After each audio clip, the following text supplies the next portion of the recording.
Welcome to the Coaching Table.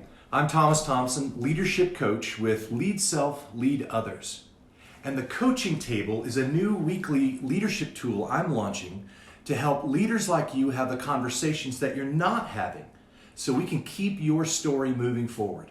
I want this to feel like you and I are sitting across from each other, across the table, having a cup of coffee together and talking about the things that matter most. And what we're going to be talking about today is the topic, harnessing the power of focus. Zig Ziglar, I think, says it best. Listen to this. I don't care how much power, brilliance, or energy you have. If you don't harness it and focus it on a specific target and hold it there, you're never going to accomplish as much as your ability warrants. Wow.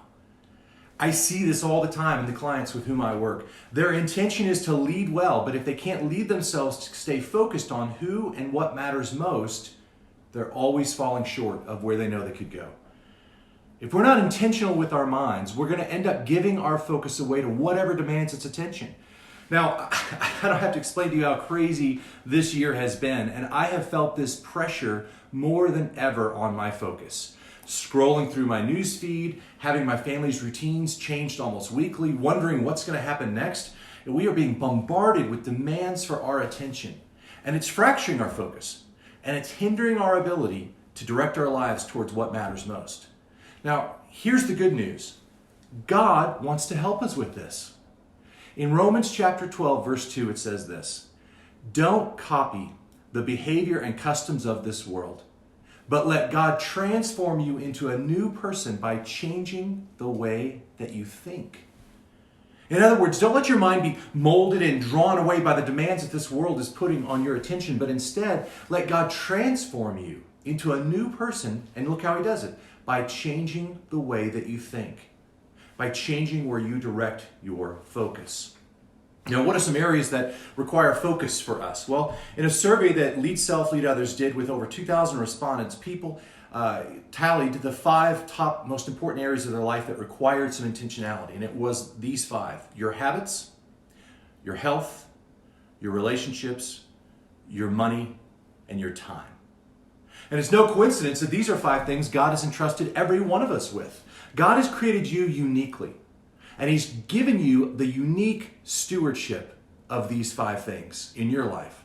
The habits of self-leadership that you practice, the one and only body that you have, the relationships that are in your orbit, whatever finances or possessions that you have, and then the time that you've been given. You have those to steward, and they require your focus. And so what we want to do is we want to begin letting God speak into these areas and change the way that we think about them. Because this verse says that while God is the one that transforms, there is a choice that we play in this. So what I want to do each week is leave you with a coaching table question that you can propel yourself through the rest of the week with. And here's the one for this week. Here's your coaching table question. Who is directing your focus? Is it the behavior? Is it the customs of the world? Is it the things that are coming across your screen? Is it whatever pops up in your day? Or is it where you and God together have decided that you're intentionally going to steward your focus? Who is directing your focus? Now, I'd like you to take that question with you this week and bring it into your prayer time, bring it into your dinner table, bring it into your conversations, bring it into your journal. And I'd love to keep this conversation going with you because I'd like to hear your answer to that question. There's a couple ways you can do that. You can scroll down and click on that link in the bottom to reply to me with an email, or this would be kind of fun. Scroll up and it says up there that you can reply with a video. Tap that and shoot me a quick video. Let's keep your story moving forward. Now, next week I'll be back with another focus question for us, and we're going to be talking about that topic a little bit this month of harnessing the power of focus. So I hope to see you then, and until then, you're always welcome at the coaching table.